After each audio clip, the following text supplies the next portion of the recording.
You're toxic. We'll get to it later. I was gonna say you're toxic. No, You're a little toxic. I just like to ask questions. You know, I think questions are like the root to like an understanding relationship between people. But do you ask leading questions? I think I just ask the right questions. I feel like you ask very leading questions when you get in this bag. Like somebody I know is in a relationship, you know? In quotes. That's already a questionable place to start. It's like when we interviewed that kid and we're like, yo, are you in school? He's like, kinda. Like basically, you know. Like kinda in school. If you count it like that. Continue though. Yeah, he's in a relationship and his girl was going to the gym and then she was telling him about it. And there was a point where he saw a hole in the story. And he was like, wait, so you went to the gym with your sister, but then she left. So who picked you up? And she left out that her friend had waited in the parking lot for an hour for her to pick her up. And her friend was a male. Oh. So my question is, or his question was, oh, but so who's this friend? I've never met him. And then who's she's waiting like, for you for an hour? For an hour in the parking lot. Like, that's a simple question. And then it became a whole thing. And it's like, well, is that really a friend? Or is that, you know what I'm saying? Like, and she was like in denial of that. And obviously, whatever, like he was in denial of that too. But I like asking those kind of questions because then we get down to business. It's like, all right, so is this an appropriate friend for you to have while we're continuing to work on things, you know? Even if it's really just a friend, even if you haven't done anything, obviously there's something that guy wants. I'm not waiting in the parking lot for you for an hour and I'm dating you. So why Yeah. I mean, in those situations, I think it is important to do a little research, a little bit of investigation, I guess. I don't know. Do you go through phones? No, I don't. I because I did it one time and I was like, I feel like I shouldn't have done this. And it didn't feel good, you know? And I didn't find anything. I mean, it's not that I didn't find anything, but it was also like what I found was so... like it's not even like that. It wasn't even like that, but it was something that bothered me, but it wasn't important. You know what I'm saying? Like, it was like a text to like some dude, but it wasn't like... I don't know how to say what I'm saying. I'm saying like it wasn't like a malicious text, but I was like, oh, why is she texting this dude? But then I was also like, but this dude is also in her like fucking class. So like at the end of the day, like, why am I upset about that? Like they're actually, the text was about some homework for real. So no, this nigga was mad about the homework text. I get you because there's never any benefit from going through a partner's phone. Exactly. No matter how clean that phone is. There's never any benefit. If you go looking, you're going to find something that upsets you. Exactly. But I had a similar situation where I was like, let me see what's going on. Let me see what they're talking about. And just like you, I found some shit that made me upset, but it was not anything problematic. She wasn't doing anything wrong. It was just like, I didn't need to see that. Yeah. That could have just been for you. Yeah, because this, I'm totally fine with this conversation. I know exactly what you're talking about. But when I'm reading it, I don't like to read it. It looks and sounds weird, probably. And then you think about it and you're like, well, it's not really that bad. It's not really a thing. It's just more like I would rather have not seen that. Yeah, that's what I'm saying. I know exactly what you guys are saying, and I never want to be in that position. Yeah, you know that's what good. I mean? I feel you because I know like. I don't think any of us are the jealous type particularly. Do you think? Well, I don't know. Do you think you are? Nah. Right? Like really. None of us really give those vibes. I say that to say I think everyone still has that in them. Yeah. Like there's still some things, especially when it's your girlfriend, you know what I mean? Or just your partner that you've been with, or just even a girl you're talking to. I think everyone just has that little bit of like, it's crazy to say, like, you can't say like possessiveness, but you know what I mean? It's like, you know, like you're just like, that's the one that you will. I don't know. So like just I think you can be possessive. I don't know. You can't, but that's a dangerous word to say. I mean, it's a loaded word, but it's a crazy word to say. But what does it mean? Possessive means we've ruined a lot of words. But let's really get down to it. We've destroyed the English language. Because possessive is like, this is my thing, and when I feel like this thing is being threatened, I want to make it known that it's mine, right? Mm-hmm. And context is important because you can say that about the relationship, not the person. I like that. You know what I mean? Because there's been situations where men have come up and talked to my girlfriend while we're out. You know what I mean?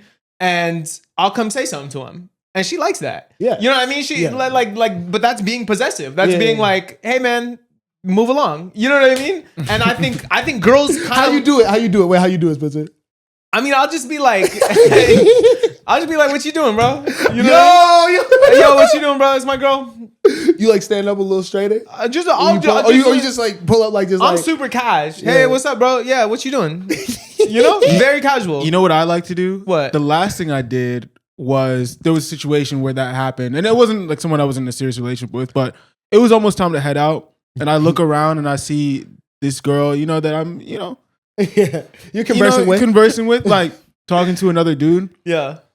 So, but we're really about to leave. So I just go up to him. I'm like, yo, I'm about to head out. Let me know when you're done. And then I just left. You're insane. Did you wait? I don't address the guy at all because it's like, bro, I can't blame him. You know what I'm saying? No, But go. You say. Did you like go with that girl? Did you arrive with that girl? Mm-hmm.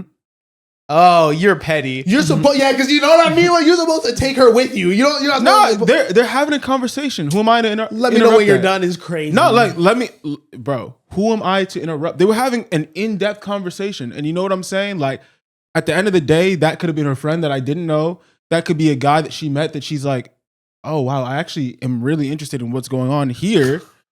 So I'm like, all right, well, I'm leaving because it's actually time to leave. Like, Yeah.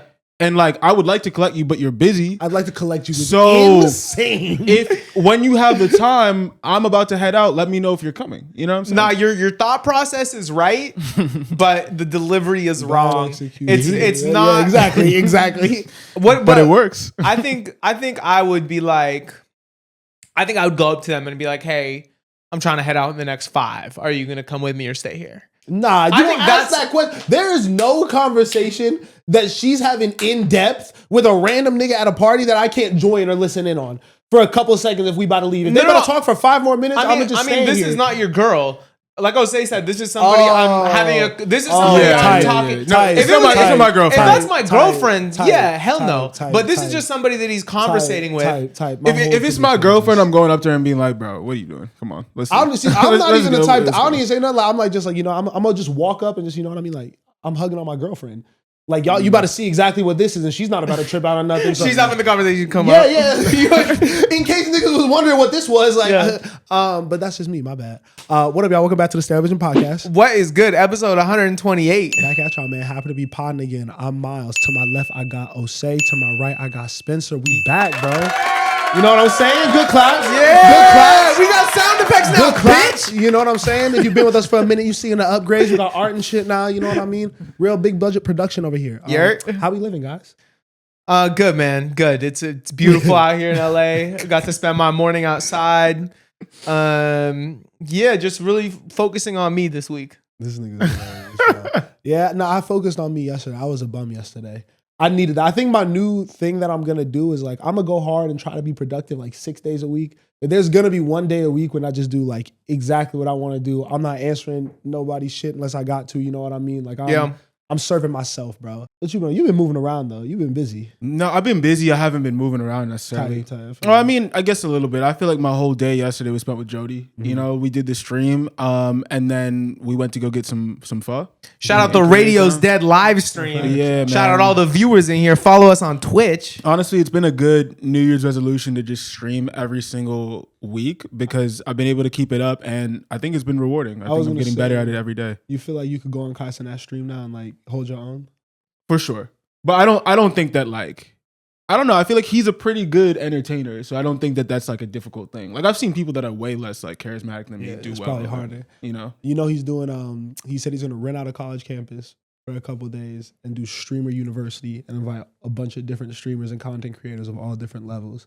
Have them stay there for the weekend and like do classes and shit and just make crazy content. Sick. Ooh, that's Are we gonna go? I might have to pull up to that if I can. I don't know. No, say he's dropping. He said he's dropping applications. I would apply, guys. Yeah, apply. Do we apply as a collective and go Stereo Vision? Like, do we need Stereo Vision Kai Cenat collab this year? that would be crazy. Is that gonna be what blows us up? That would be fire. Where is it? Or we don't know yet. I don't know. I seen this nigga posted it or something. Where does Kai stay? Atlanta, yeah. Okay, but he said he's moving out of there, which that's crazy that niggas is really like turning up Atlanta. I love that. Like on some other shit that's not like just music, but like also like now streamer culture. I guess that's why they kind of move like rappers a little bit out there. Mm-hmm, for sure. But yeah, it's been a pretty chill week. I think niggas have all been in the lab and shit like that, and no new music really dropped. I mean, there was a couple songs, but yeah, no big project this week for the first time in a couple weeks. I got to double back before we get into like the shit that we really talk about. I've been seeing press on the Tate McRae song after you hated on it. It's not good. I've been seeing. Have you seen it too or no? I haven't seen press. Well, she's in album rollout mode, no? I think the album came out. I think album that was did the come focus out. track or something. Okay, got you. People like that song. Why do you think that? I like that song. Why do you think that was a bad I song? just fell asleep. People like But that do you song. think like the song structure and what she was talking about wasn't like relevant? I don't understand. I just thought it was cookie cutter, vanilla, boring, And Tate you, ain't never gonna and get you no don't think love. she's cute either. and I don't think she's cute. And it's bigger than her looks. It's about the music. To me, I feel like the whole thing is working for her. Oh, you like it? I like, you know what I'm saying? I like the video. I like her looks. I like the song. I felt like it was a relatable message where she was talking about basically burnout in the industry. I don't know. I thought it was good. I would listen to the rest of the album. I didn't know it came out. So, I will listen again and, give it another chance. I will. Give Tate another shot. Someone who Spencer does think is cute, J. Cole, dropped a song on his blog, podcast, website thing that he does. It's called Inevitable. Mm-hmm. It's called Clouds, and this is just something that he said that he wanted to upload for the fans. Nothing crazy. And it's a good song. I have a lot of well-documented feelings on J. Cole, and I think that a lot of them stem from obviously him being a super talented rapper, but me just not always being super interested in what he's talking about when he's rapping. Mm-hmm. But this was a song where the subject matter actually caught for me. Production was still good like he's always been doing. His rapping was obviously top tier, which I think it's been. But yeah, him talking about business and kind of artists taking back control a little bit and just people taking back control in general. Obviously, we've seen all the shit going on with AI and robots. I feel like he's just talking about that specifically in the music industry and how it's affecting those things. But it was a good song to me. Yeah, this was like retro J. Cole to me. Like this reminded me of like the False Prophets era where he was dropping some Lucy's that were like super fire. Yeah, it's to me it's the best J. Cole song I've heard in quite a long time. I agree. I don't remember the last time I was this moved by a Cole song. I think his flow was perfect for the production. I think the beat was really interesting. And like you said, the subject matter really hit. It wasn't just a bunch of like rapping. I feel like he can rap about rapping sometimes. This was like about shit. And it really landed for me. I've been listening to it a lot. And Universal went and scooped that up too. He dropped it on the blog, but it's on streaming now. Yeah, I find this J. Cole song to be painfully off topic. Okay. Off what topic? Whose topic? You know, obviously we're in a post-beef era, so I'm not gonna say he has to talk about the beef. I'm not gonna say that. I just find it painfully off topic because we know J. Cole can rap. I don't think that was ever in question whether he was a good rapper. Is he a top 3 rapper? No. But is he a good rapper? But is he a good rapper? Yes. I don't think I've ever said J. Cole's not a good rapper. I think I find him boring. I think I'm gonna add Clouds to the Rolodex of J. Cole is fake deep.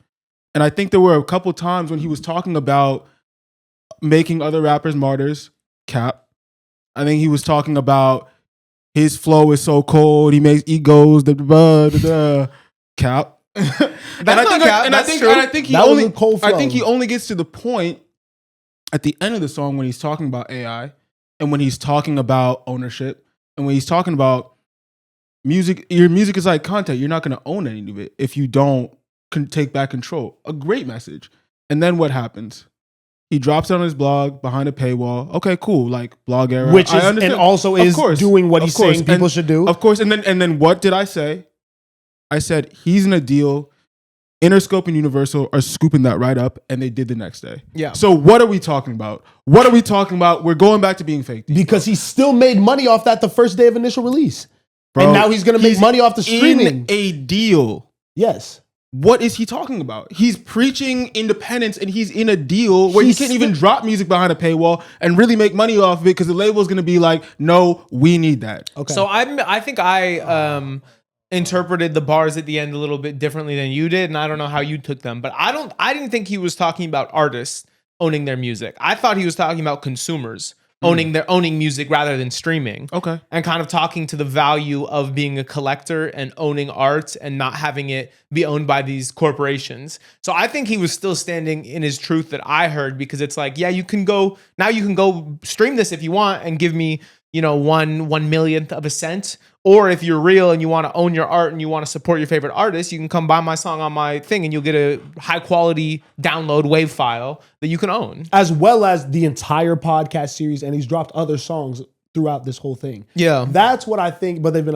throwbacks, older Is tracks. it still up on his blog too? Yes. Okay, Yes. that's interesting. That's why I'm like, this is a good move for him in terms of I compare this to Watch the Party Die with Kendrick, right? Both of these just track for track. And I think that this has always been my difference with J. Cole and Kendrick. But there's some positives for both sides. I think Kendrick approached a similar type of subject matter, not all the way, but just like when Kendrick talks about these issues, he layers them with metaphors and things like that, where you obviously get the message a little bit the first time, enough to talk about it, but then every time you go back, you're also uncovering a little bit more with whatever he's talking about or how he talked about it. With Cole, I think that the message is, again, very straightforward, but it's a great message. It's been a really, really important topical thing that I've wanted to hear someone like him talk about because he has been a part of the industry for so long. He is such a big player in it. He's a big moneymaker for a corporation and also has a label himself and all of that other stuff. So that's why I'm like, from a art standpoint, I prefer someone like Kendrick, but I'm not mad at Cole. But then putting things into practice, I like how Cole had a blog set up, actually had content on the blog to then give the people after they bought it with the $5. He's almost better at putting some of these things into practice than I think someone like Kendrick is. Because I think Cole, what he's done with Dreamville, while it's not like as flashy as like, you can't even give Kendrick credit for PG Lang. For TDE. Yeah. Because Top started that. Yeah. PG Lang is so early. So Kendrick is playing catch up a little bit on the artist building, that part of thing. So that's something that Cole's already done to a successful level a little bit with Ari Lennox, Boz, all the other niggas. JID. So, that's why I'm not mad at Cole for this. Do you feel like there was any other topic that I didn't address that he got off? Because I really think it was just the ownership stuff. Well, I think that your gripes with J. Cole, a lot of them come sonically. And I think I have a lot of the same issues. That's why I'm like, I'm not going to play this song again. Like, I'm not going to listen to this. As long as we're not pretending we're going to. Yeah. I'm not going to play this I'll again. listen to it. I'll play it and I'll listen to it. So I like J. Cole. But that's expected. I feel like this is He's also capping. Oh, he When is? was the last time you listened to that other song that you said you was What going to I- listen to? Port Antonio? Exactly, bro. It's not You on ain't- streaming. Yeah, This is you going to ain't go to play my that. playlist. You No, don't I'll play add this, this. I'll bro. add this. Wait, but you can't listen to it on SoundCloud? Fam, yeah. I Or YouTube? I don't do all that. He don't want to play that song. He don't play that song. And I'm not going to let you keep getting that off, bro. I'll play I this ain't- song. Bro, I be around you listening to music. I ain't heard you play a J. Cole song in You always months. hog the aux, bro. You Months. never let me Dog, play I don't anything. even be playing shit in your crib. never let me play anything. In your crib. In your house. I be over we here. don't really be listening to music over here like you that. You play music the whole time we teeing up to do shit. That's not true. Spencer, you don't play no J. Cole. Sometimes. I'm not late. And But- I don't want this to come off as Cole hate. What I think is, I think J. Cole has not, he has not achieved everything he could yet. You know what I mean? I'd agree with that. I don't think he has, I don't think we're tired of him as like a rapper. I'm Like tired. we might I'm- other people. I'm tired of him. But you don't like it to begin with. I haven't liked a J. Cole project since 2014 Forest Hills Drive. Yeah, that's his only classic. And I Okay. think if we're talking about him like a lot of people in our generation talk about him, you need more than one classic. And you need more solid projects. Yes. So I want J. Cole just to go back and drop another really great rap album. Don't reinvent nothing. Do what you did on Clouds, because that's what makes you great. And that's what your fans are going to respond really well to. So drop an album of that. But it's difficult to do that because while he wants to just rap and like do that and give us a great project from a subject matter perspective, he has to change what he's talking about. He can't talk about the come up anymore. He can't talk about being hungry to be the best anymore because he's already reached certain pinnacles in rap That's to true. where he is like, while we may talk about J. Cole a little bit, like J. Cole's a top 30 rapper of all time for anybody undebatably, I think. That's at fine. least. Yeah, that's fine. At the very least. That's you know what I fine. mean? So Cole is of that legend status already. So he can't, when we get new music from him, we want him to be talking about things of substance. Yeah. We want him to be giving us game and reflection from something that we can't get from any other random lyrical nigga walking down the street, you know? So there is an expectation of him to do that, and I think it's really, really hard to put that pressure on somebody. So I'm not mad at saying Cole has already done what he needed to do in this shit.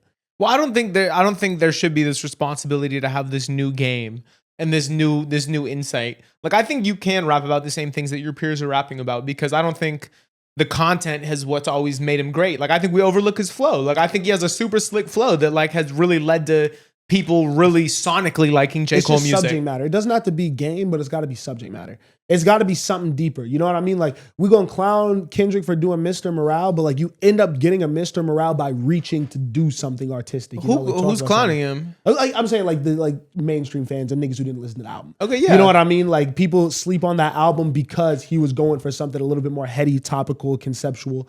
Like I want J. Cole to reach for that, not just give us a collection of good bars. Yeah, I totally agree. The dude can really rap. Yeah. I feel like this song structurally and like what he's like his flow, yes, it's good. Like this guy's a good rapper, bro. But it's like, how many times are we gonna make excuses about subject matter or being uninspired or he didn't really want to go against his buddy Kendrick, so that's why he dropped out. Like at a certain point, you just have to say the nigga is whack, bro. He's whack. He doesn't want to step up and be the greatest artist of all time, greatest rapper of all time. Cool. He doesn't want to step up and drop the fall off, which he's been teasing for like 3 years. All right, cool, I guess. Like you just want to keep dropping singles on your blog. Like I think that we are giving him too much grace. I think that J. Cole fans make excuses every single step of the way. And I think it's time to start harshly criticizing him because he claimed to be this big artist, this big success, this big whatever, and he hasn't lived up to expectations. Yes, he has. Bro, He doesn't have anything left to prove. And I will give you an example. And Okay. you guys are gonna laugh at me. You guys are gonna laugh, and it might derail my point. But at one point, bro, they were talking about Wale the same way they were talking about Drake. And they were talking about Chance the Rapper the same way they were talking about Cole and Kendrick. You feel me? Like these are artists that we And like. Cole was a part of it and outlasted in all the of them. mainstream zeitgeist.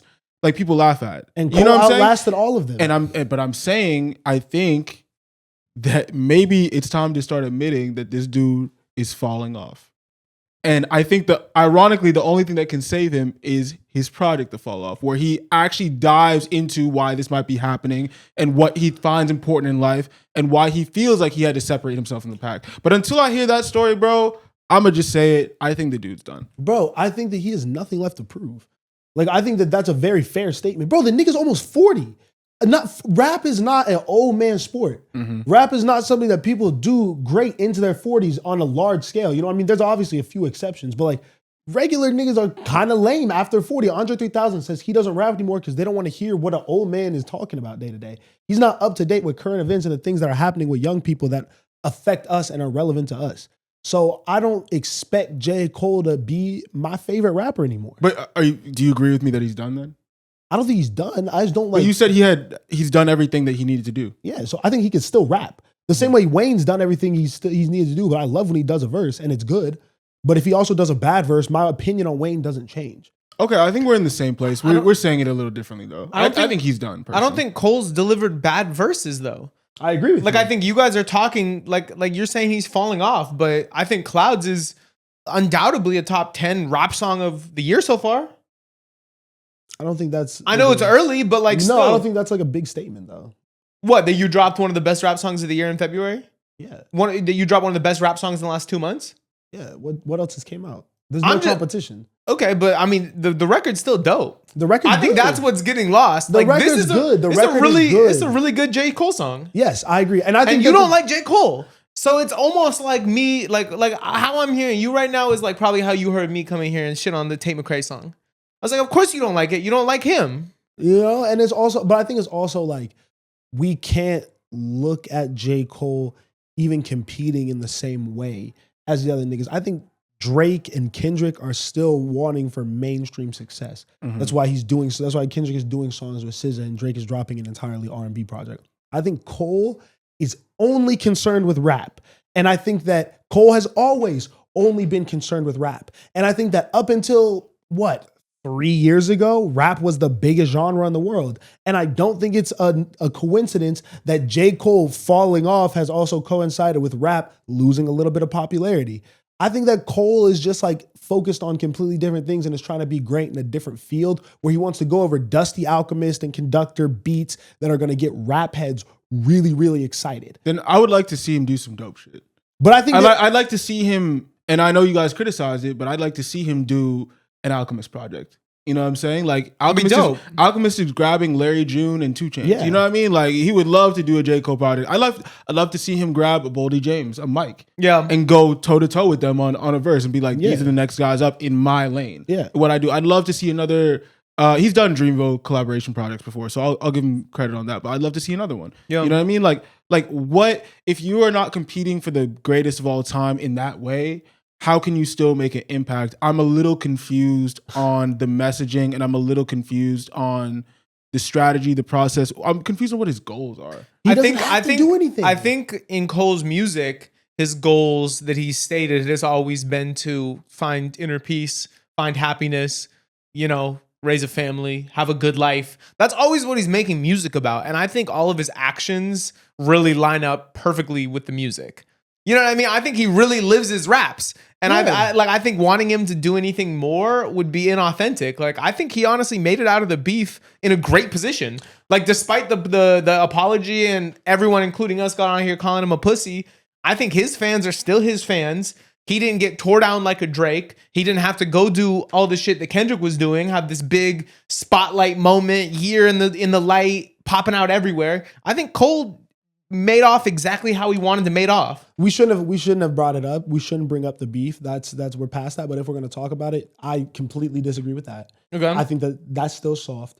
You can't talk the way that you was talking and get the opportunity to compete with the best of the best and not do that. Hip hop, which is what I keep calling J. Cole and giving him credit for. No, whack, weak as fuck, bad maneuver, terrible, disgusting. We'll never recover from that.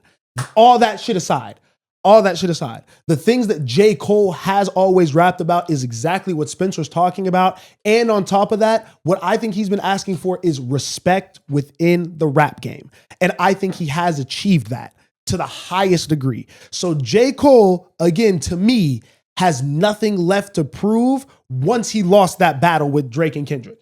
Once he took that L and he claimed his position in that whole thing, there's no more questions I have about J. Cole. I have always thought what I think about J. Cole fans now, and I think, like you said, those same niggas who I think about what I think about are still there. So shouts out to them. I didn't think they was going nowhere, And J. Cole gonna keep making money and keep selling out arenas and shit like that and doing his thing. I do agree. When you step on that track, you got to give your all, man. Yeah. When you step on that field to compete, you got to put it all out there. If you claiming to be the best, If you're claiming to be the best, 100%. the best runner, I never claimed that. The best athlete? I ain't never claimed that. you got to run that race, man. I ain't never claimed No that. matter if you come in first or I dead ain't last. never claimed Yeah, that. just I gotta- ain't never claimed that. Can't back out. I ain't never claimed Can't that. back out last minute. I ain't never claimed that. I ain't never claimed to be Can't the fly to best. New York. You could run faster than me. You got that. That's not me. Who love took a it. bigger hit from the beef, Drake or J. Cole? J. Cole. See, that's 100%. just not true. 100%. Oof. That's just not true. That's hard. Because That's hard. Drake is still Drake, and all he did was lose a rap battle. Mad niggas have lost rap battles. Yeah, but you don't think the perception around Drake? No, you're just wrong, bro. Drake's career took a major hit. I was listening to a well-known podcast earlier today. I just scrolled and saw a feed, and the host was basically like, "Yeah, none of Drake's music hits for me like it used to anymore after what happened with Kendrick." Hey, them units disagree with that. Them streams disagree with that. Do they? Because 230 is probably the lowest Drake project since his debut. So I think the numbers actually back up the fact that he's falling off. Bro, niggas are listening to his music still. Well, you just brought up numbers. Did he not Yes. do 230 Yes, first he did. week? He's not. I'm not saying that he's at the peak of his powers. It's like 250. But that was already. I'm saying this was already happening. Like the decline in terms of music was already happening to us. We haven't liked the last 2-3 projects. Yeah. But I think people are still listening to his music. But I mean, the numbers actually support my argument, not yours. Kodak Black was in the White House. Man, I just feel like what you said is really what I wanted to say. Is that I think it's sad that Kodak was freed by Trump all those years ago, and since then he's just been a pawn for Trump. I also think it's sad that on Black History Month, we're inviting Kodak Black and Boozy to the White House. Because I just feel like he just invited people that like he can control, or just on some like, those like white people that are like, this is my black friend. It's You feel me? Trump. But that shit is sad. Also, Kodak is strung out right now.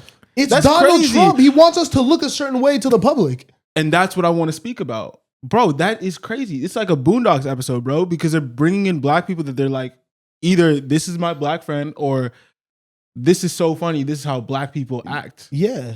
He's like a walking caricature. He hates us. Okay, but why do you not want to talk about that? Because I think that we gain nothing from paying attention to this, because these things that all the takeaways from this we already have about Donald Trump. Mm-hmm. Yes, he's racist. Yes, he's affecting the image of black people to the general public. There's a play and reason behind all the things that he's doing. Mm-hmm. So rather than shed light on it and bringing more light on to like Kodak being through his situation and struggling right now and doing all that, I don't want to talk about that. Obviously, I want to pray for him. I hope people are getting him the right help. But like, this doesn't move me because again, it is sad, but it's like, this is just like reality. Like, and I don't want to take this time to talk about it all the time. But you're right. That's an important thing to point out, I guess. I don't know. Maybe I'm glossing. I just think if this. we're going to cover Kodak's music and we're going to talk about how he's strung out on the streets when people are taking videos of him eating fried chicken, I think we should talk about him being in the White House. That is crazy. The White House did a collab post with him. Could you have imagined in 2016 the White House doing a collab post with Kodak Black? I guess we didn't even know what that was back then, but like, you know what I'm saying? Like, that's just crazy, bro. Like, but like, that's not like you almost said like it's a good thing. It's not a good thing that he got a collab post with the White House. It's just, I'm not saying it's a good thing. I'm just saying it's relevant to what's going on in hip hop. You want to talk you want to talk about J. Cole, you want to talk about A$AP Rocky. Why are we not talking about Kodak being in the White House? Because bro, I've never been to the White House. I'm from the DMV. J. Cole is uplifting. It used to be such an important and like iconic thing to walk into that house. And I feel like now it's just being made a mockery of. And I feel like Kodak being in that house right now in the state he's in is sad for multiple reasons. One, because they're using him. And two, because it's almost like it's an honor, but he doesn't know what he's doing by doing that shit. It's not an honor. Bro, it's an honor to be in the White House. Bro. I don't think that the way that he's being invited and what that represents is an honor. I think that on the surface level, if you look at it, maybe. But I just don't feel like this is something that he's doing to really big up Kodak. I know. I don't think, you know what I mean? So why is it like that? Yeah, I think it used to be an honor to get invited to the White House. Exactly. I think people get invited and don't go nowadays. Mm-hmm. Like ever since, honestly, his first term, but really I think the insurrection was when it's like, oh, okay, look at these fools in here. Yeah. You know what I mean? Like, I don't think it really holds the same weight as it did. Would you go if you got invited to the White House? It's a tough one. I'd want to go, but I just feel like what it stands for now. And you know Trump's going to want to take a picture, bro. Yeah. You know he's going to want to with take Big that O. picture. Yeah, he needs a flick with Big O. Yeah, and I don't think I can do that. To be Miles, honest. you going to the White House? Are the Eagles going? I don't know. Doubt it. I haven't seen anything about that. I think they might. Football's a little bit different. Yeah, I think they'll probably go. But does Jalen go? Yeah. I think they all go. If it's a team thing. I think there's a way that you do it Mm-hmm. and show the vibes. I think the Celtics went to the White House too. Mm-hmm. No, but Joe might have been president still when the Celtics did it. Also, Joe. it's the Celtics. I mean, It's Boston. they're gonna ride for Trump. You feel me? Jason Tatum is a Trump fan. Let me not put that on him. But yeah, I mean, speaking of America, USA basketball, dog. Oh You yeah. fucking with it? Yeah, quart of gold or something. Yeah. I have mixed feelings about this. Obviously, like niggas who know the podcast, like I'm a big NBA nerd. So I haven't loved all of these docs for things that I've lived through. Like The Last Dance was fly because I really never saw that. Like I wasn't alive to witness that. So that was me learning new information, even if for people who are going through that, they might have known this. Most of the stuff since then though, like on the basketball shit that like I've lived through, I've been like, okay, like, yeah, I've probably seen this before. Or I was You watching didn't this. like the starting five? No, I didn't finish it. You know, like that shit was kind of whack to me. The starting five was reality TV. Yeah. The starting five was not very well done. But I think this new doc was super fire because I think this last summer watching Team USA play in the Olympics was the most fun I've had watching basketball in years. Like I remember texting you and a bunch of other people during that game, like yo, during That was a the crazy gold one. game with Serbia. Oh no, it was the France. the qualifier because we played France for the gold. Yes. So we qualified against Serbia. That Yes, was the you're big game where everybody had their classic moments. That was like the best basketball game I've seen in so many years. Yeah. And so I think I was hungry for more content around Team USA, especially when the NBA right now is kind of less interesting than it was to me last season or at the beginning of this season. Yeah. You know what I mean? Like I don't love the storylines right now. Luka shook things up, but I don't know. So I loved the doc, and I think you learned a lot of new stuff. Like I don't know, we were just talking about Trump. Like you got the whole scenes with Obama. Obama's narrating like 15 minutes of it, talking about basketball, talking about the team. We get the clip of Anthony Edwards meeting Obama and treating him like his little homie. Oh, is You that know, what that was? Okay, Yeah. now I'm caught up. All right, that doc looked mad funny. There's But we been know some the vibes iconic with Ant. moments. We know the vibes. But yes, that's getting you the this whole moment is pod funny. today. But we already know that. Why do we got to talk about it or see it? Because we like it. And you didn't know that that's what he would say if you ever met Obama. I You can had a pretend feeling. I like could've guessed you could have that. guessed You could've that, but guessed you never got that footage. I think Yeah, I it's like kinda crazy. what I've been on. You know what I mean? I haven't been watching a lot of TV. So when What? I've You watched literally these- came in no, here no, and no, said before you've been this, watching before TV. this, I'm saying before this, but Okay. I've been on Severance and there's other shit. Yeah. So these things are like twists and turns that I'm not expecting. Yeah. And like the first time that I'm watching something and I'm really trying to guess what's next and like put things together. That's been a little more interesting to me. And I think what it is honestly is like, I watch a lot of podcasts. I watch a lot of like real life reality shit and commentary. So it's been fun to kind of dip my toes in like more fantasy, like just like sci-fi shit or whatever. Makes sense. But yeah, the doc is cool. And also like I'll be watching, like I also love the NBA. Yeah. Like I watch mad NBA shit all the time. I'm watching games all week. I watch podcasts about this shit. I do like, I'm inundated with this shit all the time. So I do think I take it for granted. But I'm going to watch it and I'm going to love it. I also think Kevin Durant is probably my favorite active basketball player. Yeah. And so to see a platform where he can truly get his flowers and deserves his flowers is cool to me. Yes. You see the clips of Serbia talking about KD after their first game when he was torching them. I think he started like 11 for 11, something crazy, couldn't miss. And he just has the whole locker room shook. The coach is in there talking about, I should have had someone else guard KD. What? Nobody else is going to do it. Put a hand up on KD. He's the only one. You know what I mean? The only one that matters. And you can see the NBA players in there even shook like, fuck, we noticed niggas like that too. Yeah. He did this to us for 82 last year. Literally. And then you get KD having like a real honest moment being interviewed, talking about how important it is to him to see everyone come out to these games, and he starts crying.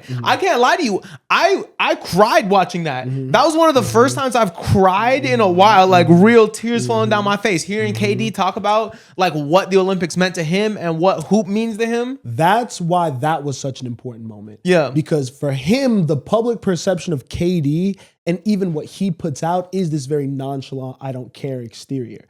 And I think a lot of people can misconstrue that and not understand that. Obviously, again, to anyone who understands basketball, you don't become Kevin Durant and do the things you've done and how he like moves without being an insanely dedicated hooper. Like really, really putting in the time with the game to do what he does. So to hear him articulate that to a way that now like the mainstream fan and just like the whole world can really understand how much like, not just like how good he is and what it takes to be that great, but what is his motivation behind this? Yeah. Like the fact that he's sitting there like, yo, I may be 7 feet tall, could shoot the rock from 3, do all these things, but where I was born and raised, I'm not supposed to be here right now.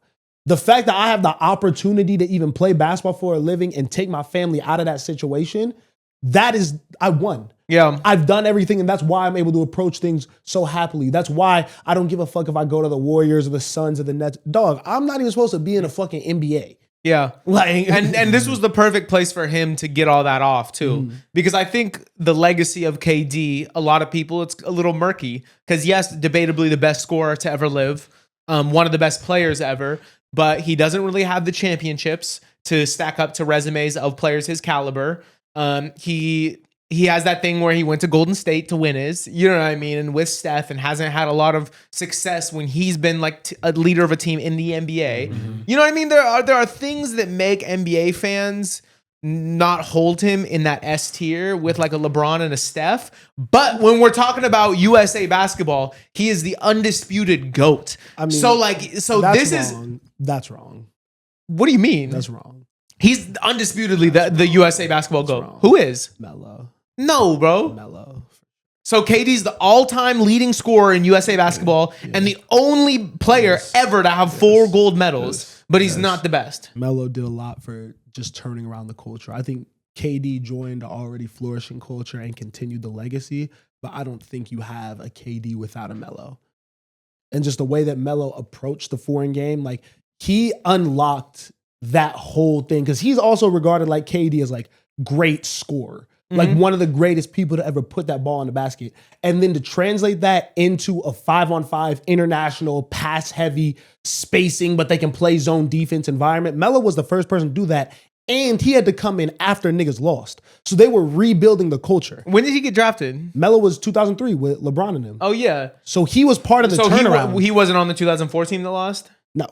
Okay, So he joined the year after. He joined the next cycle. So played 2008, which is Redeem Team. Yes. That 2008, 12, 16. Oh, Yep. KD hadn't joined yet. Mm-hmm. So he played Redeem Team 2012 Mm-hmm. and 2016? Yes. Okay. And he bodied shit, bro. Like Melo's numbers in these games was wild, bro. And just seeing him like moving around, like, I'm always go Melo. He's who I associated with that number 10 Melo jersey. KD though is probably number 2. KD's definitely number 2. It just has more points and more medals, but sure. Yeah. I go Melo, KD, Kobe as top 3 USA basketball players ever. Personally, I mean, keeping it on sports and just new shit. We saw Rory and Maul, congratulations to them. They just got a new deal with the Volume, Colin Cowherd's network. Hey. You know what I mean? Clap it up for them. Love to see people helping us make more money in this podcast and Absolutely. shit. And along with that, they launched a new show, which is a sports-related show. Hey. You know, they had Adam Keep it Pac-Man going. Jones on there as their first guest. Rory and Maul have been real interesting. You know, they obviously just fired Julian, who was a big part of their whole podcast sphere, and niggas have been talking shit on Spaces. Do we need to get on Spaces? Oh, I don't want to be on Spaces. Why? I feel like that's an old nigga thing to do. Yeah, because it's like reminiscent of a Clubhouse. Yeah, you know what I'm but saying? people be in Spaces, bro. For just sure. chatting shit, bro. That's Yeah, another sure. NBA fans be doing that shit. I'm like, I don't know if I want to just talk to niggas randomly as I'm laying in bed on a Tuesday, but all right, bro, that's your bag. Yeah, it's like I mean, it's kind of like being on the phone, maybe like FaceTime. It's kind of But podcast without adjacent the- too. yeah. So It is. like we It should is. maybe be doing that. Maybe. I mean, I kind of want your read on like, have you ever been a Rory and Maul fan? I've never watched an episode. Wow, never. That's crazy. You've never been called to do that. No, I mean I'm a relatively new podcast listener. Like long form podcast listening, I didn't really get into that until like last summer. Yeah. And at that point, like I already have the Joe Budden podcast. Why do I need the Rory and Maul podcast? But that's Different. yeah. Yeah. I understand that that's like ignorant and like I should tap in because I know they're probably great. Yeah. I mean, I respect them as podcasters and entertainers. Every time I've heard their takes, I'm like, Yeah, the clips have never like pushed me to listen to a full episode. yeah. I don't know if they have their best moments clipped. All I see is Maul, and he be pissing me off sometimes. I was gonna say, so like I came into listening, like what got me into podcasting was Joe Budden when Rory and Maul were both there. Yeah. And I liked Maul and Rory both in their respective positions on that. Obviously, Joe being A mic, Rory B, and Maul was obviously chiming in, but I think he was more of a C mic. And then when they left, it was hard for me to really fall in love with their content. You know, like they still told stories, but it was clear that like Rory wasn't all the way used to being an A mic. Maul had to step up more and wasn't always delivering. He's always been kind of nonchalant, less talkative, da-da-da. But Rory over the years has become a really good podcaster to me. I don't watch the show as much as like I would like to, obviously. Actually, not watch it as much as I would like to, but I don't. Yeah, that show is just not that great to me. But I think Rory's a really good podcaster. Yeah. And I do think that he hasn't really got the clippable moments that Maul has, because obviously like the shit that goes online is going to be shit that makes people mad. But like I almost a little bit feel like that situation could be holding him back. The Volume shit got me more optimistic and the sports show got me optimistic for the content. But like, I don't know. I think Rory, I wish him and Joe would piece it up. We saw it at the end of the episode. They were talking about a trade. I know. Are you you want this trade to go through? What they were talking about sending Flip, sending who else? Flip and some of the producers. They need to give up more for Rory though. Rory's like a star on his team. I was going to say, I think Rory on the Joe podcast would go. I do too. I think that nigga would be hilarious on there because he's really funny and he has that he got that real good like deadpan like white man humor too. Yeah, like, yeah. As a white man in the hip hop space, I don't know if I fully feel represented and fulfilled by Parks. Ooh, Yeah. I think I would like a funnier white man on that show. I think he's older. I think he's a little bit older, but Parks is low key fly. Parks is fly, but he's not funny. That's bad representation. But he be making good. I think that he also plays a background role a lot. Like he stays in his lane. Like he's never really trying to crack jokes like that. Like he's very but yeah, he's not a Rory. But he's also the best off-camera mic in the game. Every podcast has an off-camera mic. What kind of position is that, bro? Like the audio guy, the screen man, whatever. But that's like, okay, you know what? Let me not knock like special teams. You know what I'm saying? Like that's, you know what I'm saying? That's like the kicker. And especially if they have a mic. If they have a mic, then you can really be in the field and you could be critiqued though. Well, they have to have a mic for us to even talk about them. No, yeah, but that's what I'm saying. Like if you're going to step into that field, then I feel like I can critique you as a podcaster. And I feel like of all of them, Parks is easily the best. Okay, I guess I don't have anyone to compare him to. Yeah, but yeah, I mean Parks is cool. That wasn't supposed to be Parks hate. I like seeing what Parks does. I like that Parks is really still working. I think he does add a level of credibility to music conversations that nobody else on that cast can really add besides Joe. He just don't satisfy you as a white man. Well, pause. We'll pause that. But yeah, I mean I know that. What? That's what he said. That's what you said. Yeah, he said you that said earlier. that. You said that. He said that earlier. I said I didn't feel represented or satisfied by Park on the podcast. Yeah, satisfy Parks as a white man. Parks is not. I'm sorry. What am I hearing wrong? I just think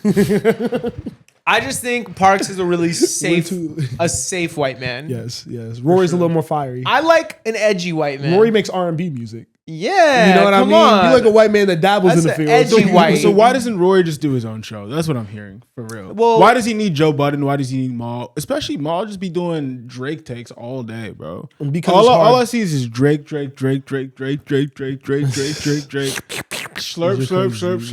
Yeah, slurp. Let me not, because you know what our problem is? What? We're so passionate that sometimes we get in a bag where we just get off. Like it sounds hateful. And I'm not trying to hate, but I do think this guy's got to have better takes that are not just Drake is the best. Yeah, Maul, I don't think anyone would. I don't think he himself would even call himself the best podcaster. He spends all of his time saying how much he doesn't give a fuck about podcasting. So, like, I'm not here to cape for that nigga. But I think that it's hard to do a podcast by yourself. They have a rapport. They have a brand together. You know what I mean? Like, I see what they're doing. And not for nothing, I like their platform. Like, you know, I like how they do they have a show called My Karma's Beautiful, which they ripped from Good Vibes Rooftop that we do. That's very similar. Oh, nice. You know, they have the sports shit now. Honestly, fuck talking about them all the way. Like, all these other niggas is ops, bro. Do you like seeing the ops grow? Yes. Do you like seeing them expand? Yes. I hate it. It makes me sick to my stomach. You were just talking about how this deal is great for us. Yeah. No. It's great for legitimizing podcasting, but still like low key fuck them niggas. No, that's just the wrong take. Who's like an op that we have? $1 Million Worth of Game, the Need to Know podcast, the Joe Budden podcast, Rory and Maul, Homeroom University, No Jumper. Those aren't my ops. Call Her Daddy, Sophia with New Heights, any podcast, all you are ops. I want to beat you all. We'll collab though. Invite us on. We'll talk. I don't think that's true because I don't think the industry. I'll talk to my ops. I don't think that the podcasting space is fully developed yet. Mm-hmm. And I think it's important to have industry leaders to continue to expand this space and expand opportunity within the space as we come up. I think it's almost expanded though. I think it's almost been fleshed out fully. Like, I don't think there's much more to do. Like, niggas got the network idea. Everyone's trying to do a network. Everyone's trying to get multiple shows. That's the key. And I think the end goal with that is eventually, like, owning the network and not having to be one of the shows. I think it's been done already to the highest degree with Colin Cowherd and The Volume. He has multiple podcasts under his brand. He himself has a very successful, thriving podcast and is a personality that's able to go on different shows and have brand deals and da-da-da. Like, that's what it is. So it's like niggas are just trying to get their money and find their niche. And you can get that in music. You can get that in sports. You can get that in politics. Now it's just kind of a race to see who's going to be first. I think it's beneficial to have... Fuck you, niggas. to have people that are starting things and offering bags for upcoming podcasters. Yeah, I'm going to get a bag. I just think we better than these niggas. That's where my shit comes from. I just want to be on the platform to prove it. I just want to prove that we're better than niggas for a long time. And I think we will. You know, but they're not really ops. You know, again, I'd love to come on your podcast. You know, have a sit down, talk shit. You know, I promise I'll be nice. I thought you were gonna go full Kendrick control, but you backed away. You J. Cole'd it, low key. I know. Damn. I'm not gonna, because I don't want it to come off as like I'm not open to like collaboration. But I think I'm just letting niggas know how I feel in the open. For sure. I fuck with you, but I do think you my man. I want to beat you. It's like when you play basketball with your friend, you know? Is that how you look at me when we play basketball? When we play one-on-one, I love you. I have no animosity towards you, but I'm going to talk shit to you the whole time that we play, and I want to beat you really bad. That's fair. You know? I'd want to beat me too. Do you don't want to... Whoa. Tween. Anyways. Yo. Anyways. Crazy. Being in LA, we could also get into Tyler the Creator's residency in the crypto. Yeah, I guess I didn't realize how many nights he was doing. 6 straight nights is no small feat. It's actually the biggest feat anyone's ever done in LA. It's kind of wild. Yeah. I wish that I could have gone to one of the shows. Shout out my young boo who got to go. It looked crazy. I almost took it for granted a little bit. I think that we've seen Tyler so many times that to me at least, I feel kind of used to it. Yeah. Like I'm not like, and this is no slight to him. If you can buy the tickets, if you can go, I think you should 100% go. I think everyone needs to see a Tyler the Creator show, whether you're a fan of any genre of music. He's literally the best performer out right now. But yeah, I'm not all the way like I got to go run to get the shit, but it looked crazy, and I kind of wish I would have went. Yeah, I was the same way until I started to see the clips. Yeah, and to see the bedroom that he built on stage where he was like flipping through the vinyls, and then there was another area where it was the shipping container. Yeah. It was just really, I think we came on here and critiqued the Flog Gnaw performance because we're used to such expansive stage design from Tyler. He really leveled up what he did at that Flog Gnaw performance and built a whole world around this idea. You know what I mean? It looked like a classic Tyler performance that I really wish I would have seen too. Yeah, and I think we always knew that the tour was going to be a different level than Flog. True. Because it was also like Flog Gnaw was relatively close to the release, so he didn't only get like a lot of time to plan it out and like do what he wanted to do, but he's doing all the throwbacks perfectly. The new stuff is hitting like it's supposed to. Everything feels like a moment. Doechii came out last night, had her fit on. Like, it's really been dope to see Tyler take this album and make the world that I think we were all kind of wanting around it. Yeah. I still want it to obviously be like a little bit of an end of an era, and I'm excited for what he does next. I haven't gone back to Chromacopia as much as I want to, but these performances made me listen to it again this past week, and I was like, oh shit, like, I do really, really like this album. So yeah, I had the same experience. I went back and spun it a couple days ago. I'm happy for him, man. Like, I just feel like Tyler is again starting to approach that era to talk about where I talk about J. Cole. He has nothing else to prove. Tyler has done everything that he's wanted to do in this shit, has achieved the highest levels. I think if you don't like Tyler at this point, you're probably never gonna like Tyler. And I think if you do like him, you're gonna love him. With that being said, I think that he's still gonna get a lot of new fans who haven't heard his music, but like, he's done everything that he said he was going to do to the max, it seems like. I see what you're saying. I don't like that you compare Tyler to J. Cole. In just the fact that I think that they've J. Cole in their career. Tyler. Yeah, I don't like that comp either. Yeah. Why? I'm not saying that you can have your favorites, but literally just in the fact that they both have done exactly what they wanted to do and have nothing left to prove. Tyler just did 6 nights in crypto. J. Cole has so much left to prove. What J. Cole could never. J. Cole did what? The 3 straight nights in New York doing the Dollar and a Dream shit. 6 nights in crypto. No, but we're not going to go again. Tough, fire, LA. J. Cole did that shit in New York for 3 nights at Madison Square Garden. I don't know. With the Dollar and a Dream shit like 2-3 months ago. So like Cole is still like that. Again, you can have your favorites. I like Tyler the Creator a billion times more than I like J. Cole. But I don't think either of them have anything to prove. That's all I was saying for the sake of comparison. Cole needs another classic album. He doesn't need why? You should have 2 if you want to be one of the best ever. But if he doesn't, is he not top 30 all time? I'd have to list them out. Top 30 is such a funny list. Like, exactly. It's kind of a bit like I'm not saying no because that's such an expansive list to me that like, yeah, of course we're gonna put him in. You know why I say like, 30? Because I think he's a legend and I don't think he's top 10. So it's like, I'm not going to just arbitrarily say he's a top 10 rapper of all time because I don't think that. He's not a top 10. I don't think that. And I think that's fine. But I think he is one of the greatest rappers of all time without being top 10. I'd give him top 50. That's cool. Yeah. I'm okay with that. I would call him a top 50 rapper. I'm okay with that. That's fine. That's a legendary rapper.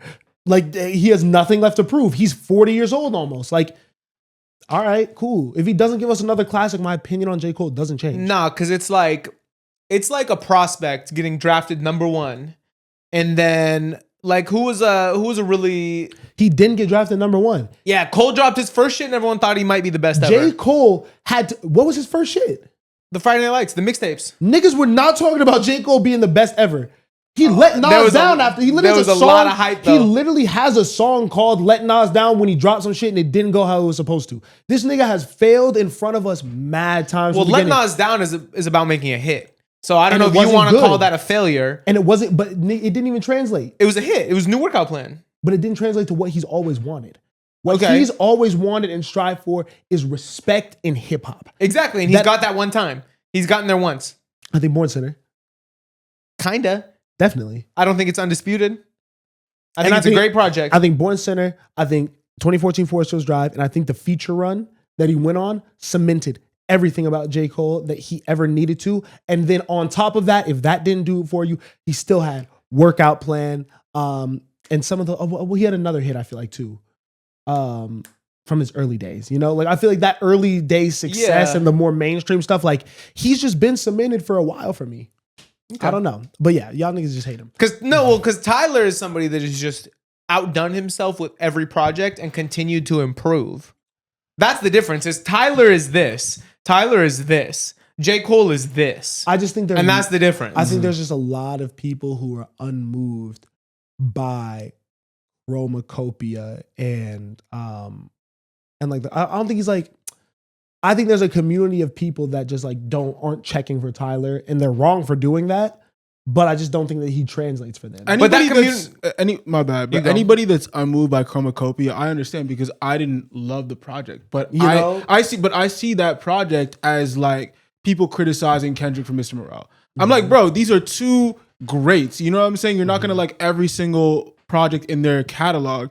And I feel like what Tyler has built, especially I was talking to Jody about Wolf the other day, like the transition and the shift of Tyler going on his own and stepping outside of Odd Future. And then obviously after that, the Flower Boy era and the Igor era and all these different things. While I do feel like, you know, I compared Kendrick and Tyler, I feel like for Tyler, I don't understand as much of his music as I do Kendrick's. I do feel like these different eras are important to people. I think his catalog is very concise.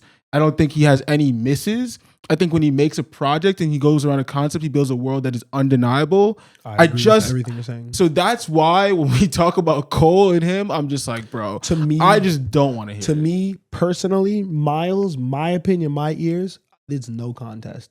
They're not even in the same stratosphere. But I think to the mainstream music marketplace, they should be viewed in the same way. Okay. To me. But I agree with you. When you really dissect it, if you're a fan of like this shit, to me, like it's not even close. What are you even saying? You're just what are you even saying?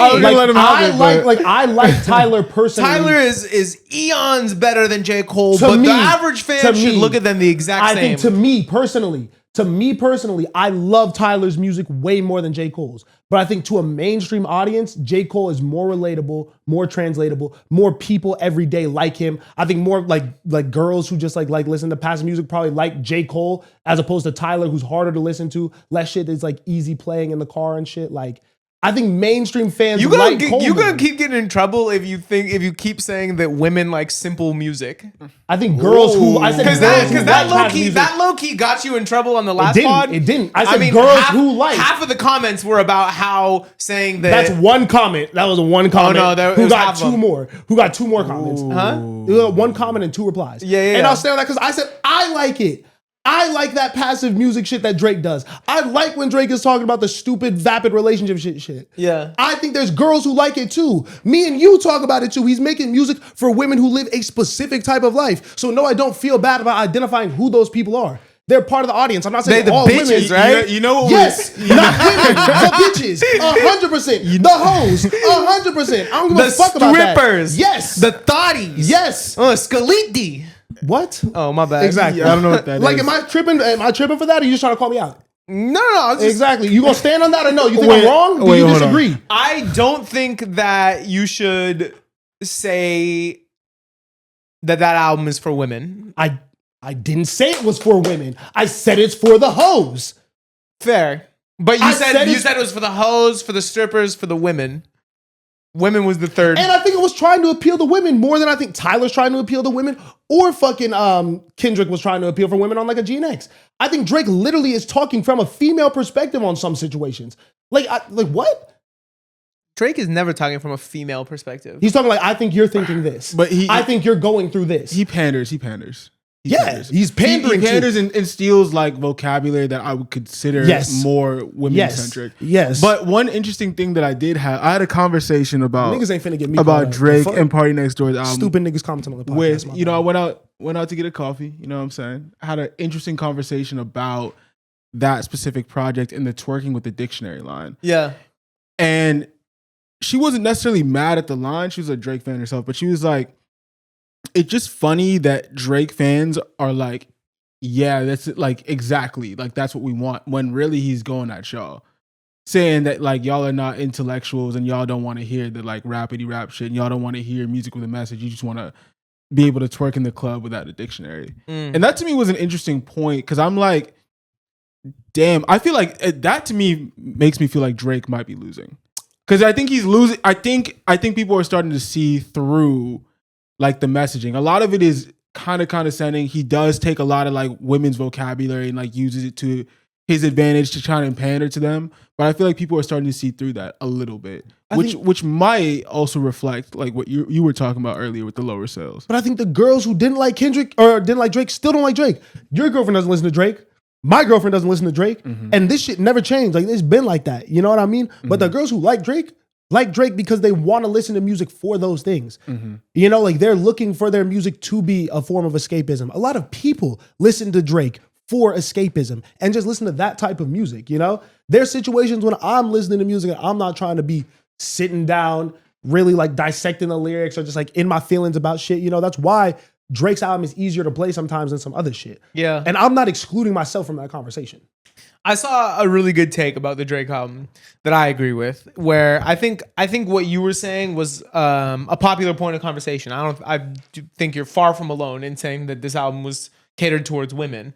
But this one podcast host said, no, I don't think that Some Sexy Songs for You and When Drake Gets in This Bag, I don't think that's for women or hoes or bitches. I think it's for the men that love the bitches and the hoes. Because he's equally. I think it's equally.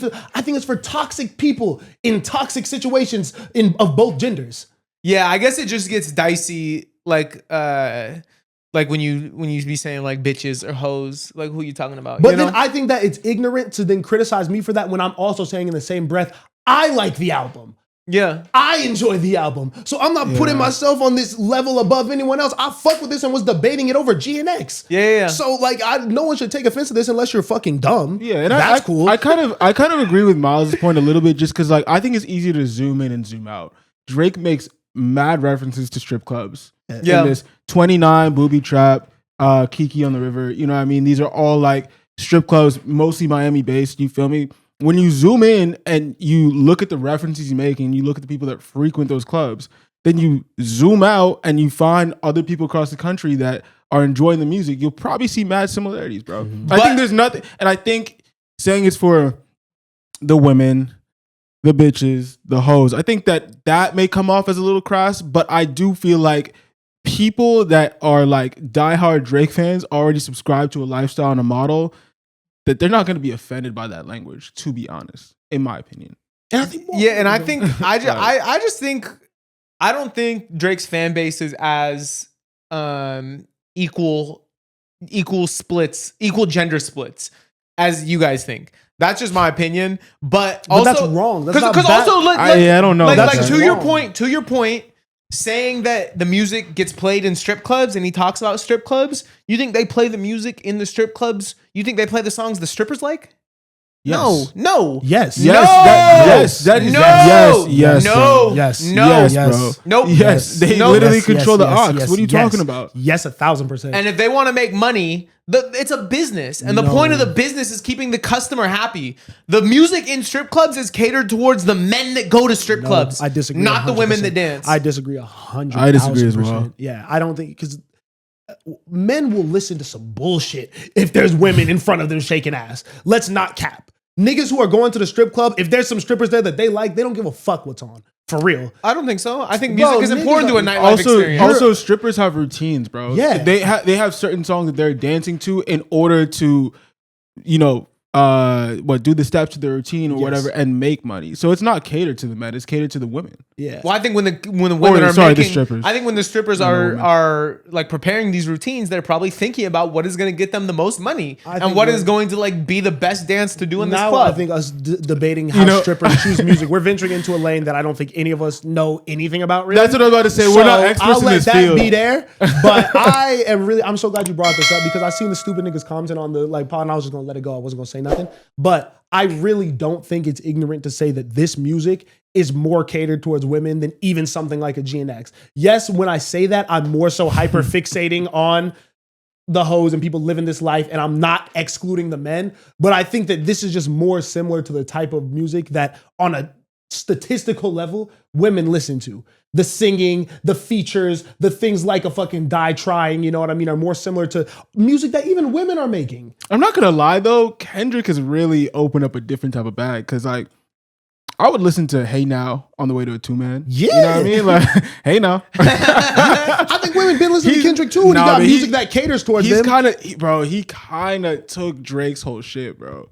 Like he's really made music that, because at first the whole thing was like, bro, I don't want to listen to this jazz music. You know what I'm saying? Yeah. Like on the way to like, you know, hang out with the bitches, whatever. But now it's like, he's got some real slaps, bro. I listened to GNX again when I was showering this morning and last morning too. And I was like, nah, he's got some crazy. But people bangers, saying, because bro. even the jazz music, these walls, if you want to wait to some shit, isn't crazy. Bro, get the fuck out of here. Why is that crazy? Is that really crazy? Is that really crazy? If these walls could talk. Is that really crazy? If that's your bag, if that's your bag, if that's your bag, What are you talking if that's your about? bag, if that gets you into that vibe, that's a smooth song. I remember you was conflicted. That's crazy. So because you know you're the one, you're the type of nigga that would play that too. These walls could talk. I would. Exactly. So don't even laugh. I know you're the type of nigga to play to that. swim good. That shit fire, bro. That shit fire. I'm not even gonna hate on that. That's a different lifestyle. I'm not playing it now in 2025, but like, yeah, I wouldn't have been mad at that when that first came out. Do you guys? I think I actually already asked you guys this on the pod before. Do you guys play music when you have sex? I'm not like, I'm not going out of my way to play music, but like if I am playing music, like I'm gonna playing leave it music on? a lot. Yeah. But I guess if I'm gonna do that, like if I'm cognizant of what's about to go down and there's music playing, I am gonna make sure that like I'm not just gonna The music abruptly fits. stop the music, but I might like just make sure that like I got an album playing that is gonna be the right vibe. Maybe to distract you from the fact that Miles is yelling. I don't even be yelling. And don't put that on me. Don't put that on me because you got a nigga right across the hall that's yelling. So don't do that to me. We're not hating on this podcast.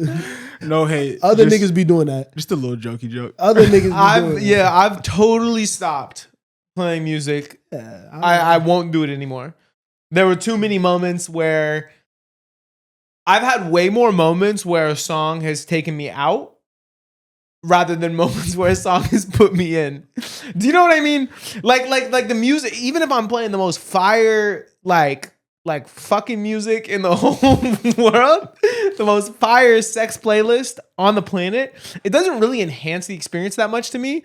And like I might think about the artist on accident because I love music so much. So I might be like trying to get off and like I start thinking about Drake, Weeknd. you know, or the weekend, and then it's just it's Insta-soft. It's over. The moment's over. I think about Drake while you hear this crazy. Yeah.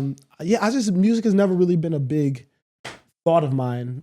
When I'm in You know what I used to do though that was actually low-key super fire? Put on white noise. No, you remember that podcast that Braun and JJ Redick were doing? Just mind the game. Oh, throw that shit on when you're getting freaky, game. bro. Yes. Oh my god. You gotta ask your girlfriend how she felt about mind the game. It don't matter. All I need is to hear my king's You need voice. to be locked in. I need my king coaching me through it. You were really trying different shit. Yeah. Getting coached up by Braun and JJ. Yeah, I was like, this is fly. Nasty work. They definitely got my best performance. You put on Earn Your Leisure. Earn your leisure. Just a finance podcast. How can I build this portfolio? I guess kind of adjacent to this a little bit. Are you letting your girl go on a girls trip? Yes or no? Absolutely. My girl's on a girls trip right now. I'm pro girls trip for sure. I think I've let my girl go on a lot of girls trips, and that's why I never let her do nothing. Like my girl just goes on girls trips, and I don't really think about it because she want to travel and I don't really give a fuck about traveling. So she's big on like, yo, I'm gonna live my life. Whatever you want to do, like, you know what I mean? But like, I'm gonna go. Yeah. I'm gonna see places. So I don't really care. Yeah, I'm opposite. You like I love to travel. I think it's like a big part of my life, and it's something I really want to do more. And that's why this one hurts. My girl's in Brazil right now for Carnival. A dream of mine is to go to Brazil. Without a doubt, it's always been on that short list of places I need to see. And it looks like they're probably having a great time at Carnival, you know. And I did get the invite, but sometimes you have to turn it down. You know what I mean? Just in terms of like these are all your friends. Nobody else is bringing a boyfriend. It's the group. It's important that you have these moments with your friends. It's important that we do things apart. I don't need to be there all the time. We have trust, so I don't feel like I need to be there policing you. Yes. But yeah, I was mad jealous, bro. It was really hard for me to talk about this trip with her. No lie, like leading up to it, because I'm like a little bit just hurt that you're gonna be all having the time of your life in Brazil at Carnival with all these fucking Brazilians, and I'm gonna be here with Osei and Miles, you know? I think that a big thing is it's okay. Like being jealous on that level makes sense. Yeah. You know what I mean? As a traveling person, like I could see being like, yo, I just want to be outside too. Like I want to go. And I think it helps too when you trust the friends. Like I'm fly with all of my girls' friends. So I also am like, I don't care. Like, you know what I mean? Like, and I think those are also people that will like vouch for me when I'm there and not there. Yeah. You know? So I'm like, I don't like, do your thing. You know, I think that's a big thing. It's all jokes. I'm so happy for her. She's getting these incredible cultural and worldly experiences. Yeah, I'm happy for her. Will I be taking a solo trip or a guy's trip as soon as I get a little bit of bread? For sure, yeah. You don't just get to up the score on me and then you get to come with me on my next trip. We gonna even it out. I'm gonna go somewhere you probably always wanted to go and have never been before. You're petty. You gotta live. But it's all good as long as she holds the same energy and maybe is a little jealous but wishes me the best. You know what I mean? I'm going to Colombia with the dogs and I'm gonna see what she thinks about it. Colombia. I'm going to Cartagena. We gotta do Miami, guys. But that's what's fire too. Like when we were talking about that, like I told my girlfriend like we want to do Miami. She was like encouraging us to just go because she wasn't trying to do Miami. Like, but then she's talking about wanting to go to like a Denmark, and I'm like, yo, I'm never going to Denmark, bro. Fuck, am I going to a place that's cold and has bad food?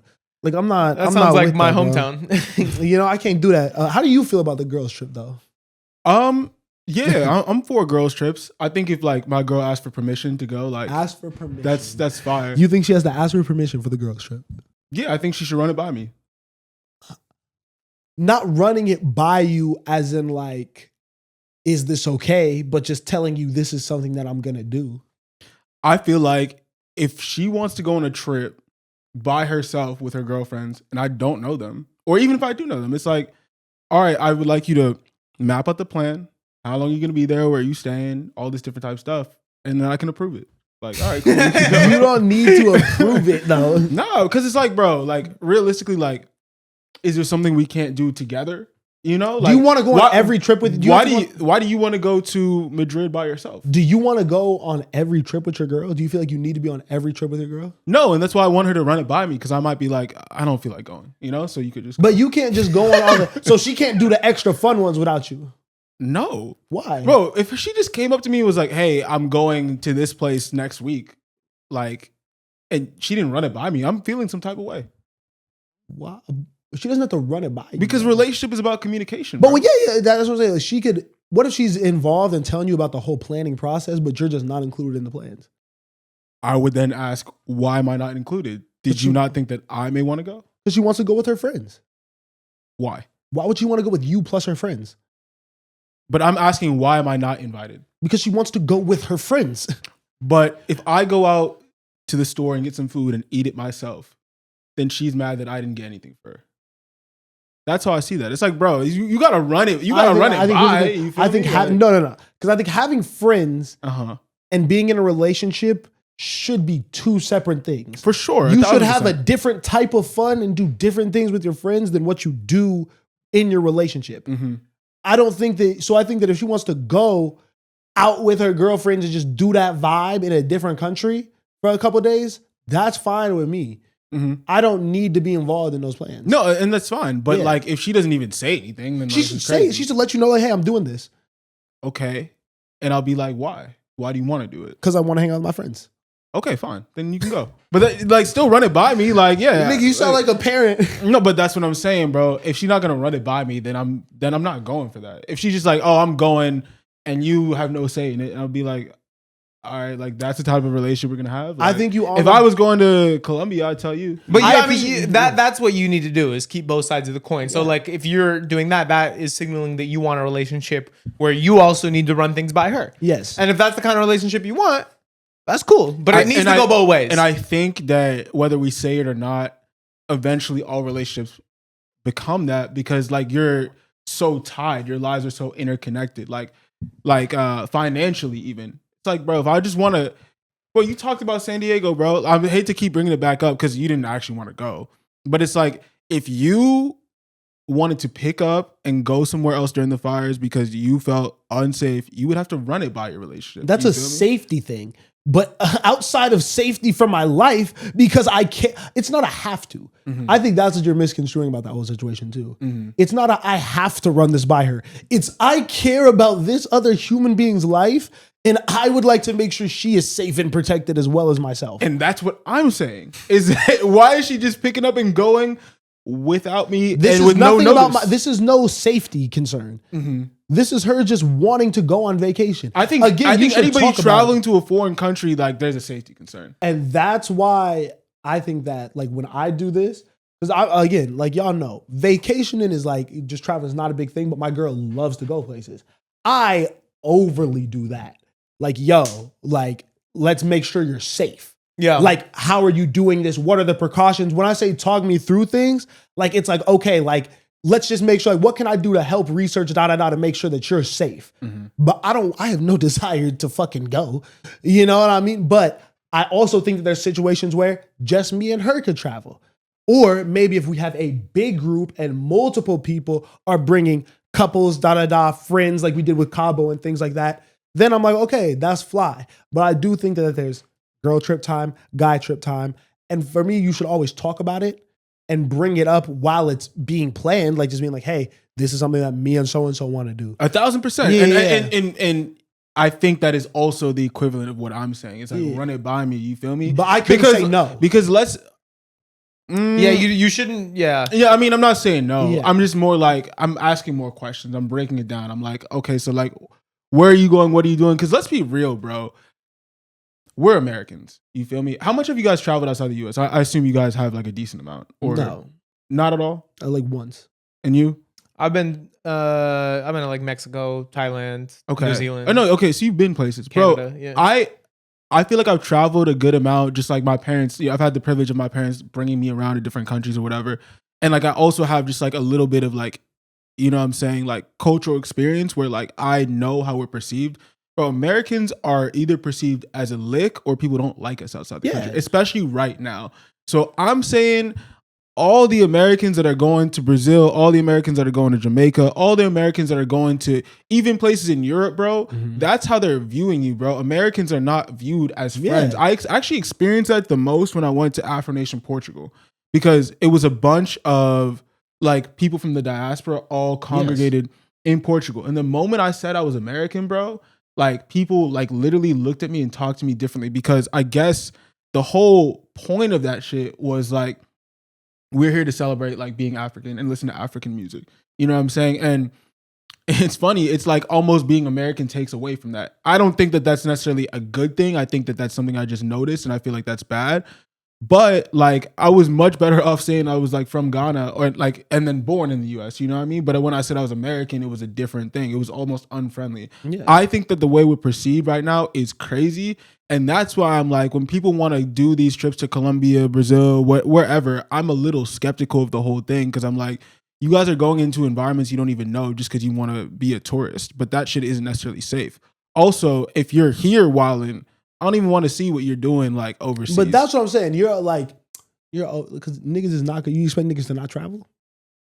People are gonna travel I expect and be tact. I am personally not going to Brazil for Carnival. Sorry to speak on Brazil. Let me speak on something else. I'm not going for like these major holidays that are the celebration of nationality.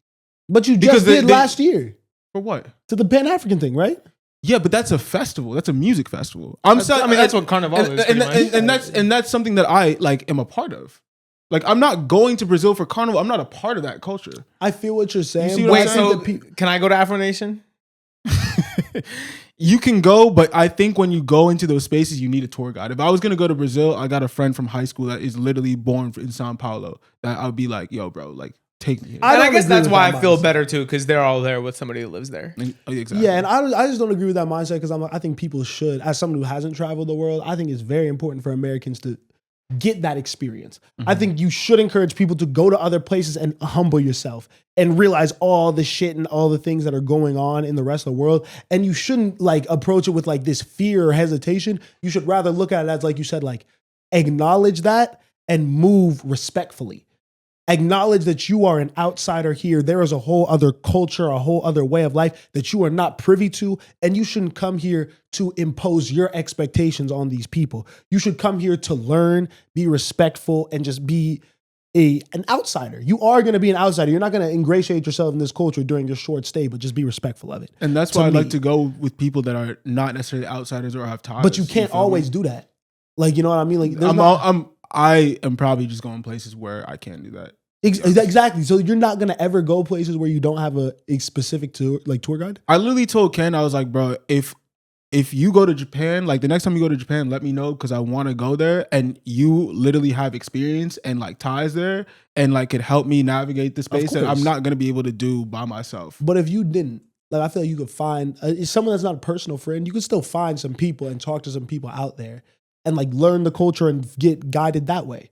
I don't think you should fear travel just because you don't have a nigga who you know there. It's not about fear, bro. I question people's motives. Like, I remember, especially during the pandemic, like mad people were going to Puerto Rico and just trashing the place, you know what I mean? And just like using it as a place to escape COVID. Like, that to me is like irresponsible. And I feel like when we think about these like big festivals and big events, I think people just go to wild out. I don't think they're there to appreciate the people, appreciate the culture. You feel me? I think they're just there because they heard it's lit. I agree, but I think if you go with good intentions, it's a fire thing. But you're right. If you go in with those intentions and like that kind of just selfish mindset, it's gonna go left. And that is why I ask questions.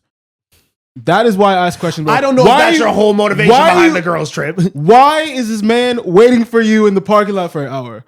Why are you going to Brazil for Carnival? You know? What is the intention? Why did you move to New York? Is safety part of the plan? I think safety is most. I don't think. If not, then I don't. You know what I'm saying? Maybe we just gotta live two separate lives, bro. None of the reasons that you just said were safety. I know. You concluded with something that you haven't even touched on for 20 minutes. He was caping. In the stories though, let your girl go on that girl's trip. You take a guy's trip. See the world, guys. Hey guys, I'm gonna do something I don't usually do. I'm speaking to y'all out there discovering our podcast. If you agree with me, I need you to drop a comment.